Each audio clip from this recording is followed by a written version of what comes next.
CM sir அவர்களுக்கு current மின்சாரம் பற்றாக்குறையினால் motor ஓடவில்லை. 2 வாட்டி காயில் போயிடுச்சு. 3ஆவது வாட்டி இன்றைக்கி மோட்ரு தூக்க ஆள் வர சொல்லியிருக்கேன். இது வரைக்கும் 30,000 செலவாயிருக்கு. பயிர் பாருங்கள், கருது வர நேரத்தில் இங்கே பாருங்கள், பயிராக பாருங்கள், எல்லாம் காஞ்சி போயிடுச்சு. தஞ்சாவூர் மாவட்டம் களஞ்சேரி கிராமம், தஞ்சாவூர் டெல்டா மாவட்டம் களஞ்சேரி கிராமம். சாலையில் ஈபியில் போய் சொன்னோம்னா பீஸு போனால் தான் நாங்கள் பீஸு போட முடியும். கரண்ட்டை நாங்கள் கூட உரைச்ச கொடுக்க முடியாது, எங்கள் கையில் இல்லை அப்படின்னு சொல்லிட்டாங்க. வய பூரா கருவுது. அடுத்த மாதம் இன்னும் 35 நாள் தானே இருக்குது எனக்கு பயிர் கடன் டயம். இதை அறுத்து இதை பயிர் கடனை அடைக்கலான்னா நான் எப்படி அடைக்கிறது? ஒரு பம்பு செட்டு எனக்கு தம்பிக்கு ஆளுக்கு 2.5 ஏக்கர் தான் சொந்த நிலம். நீங்கள் பாருங்கள், 2.5 ஏக்கரில் பார்த்தீங்கன்னாக்கா இப்போ 1 ஏக்கர் காய ஆரம்பிச்சிருச்சு.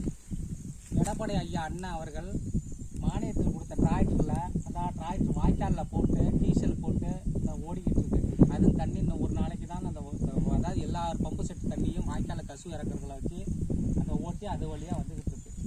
அதனால் தக்க எங்களுக்கு மின்சாரத்தை கூட குறைச்சல் கொடுக்கும்படி தாழ்மையுடன் கேட்டுக்கொள்கிறேன்.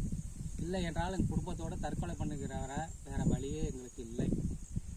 ஐயா உங்களுக்கு நான் இதை வேண்டுதல் கோரிக்கை வைக்கிறேன். உடனடியாக இது சரி செய்யணும்.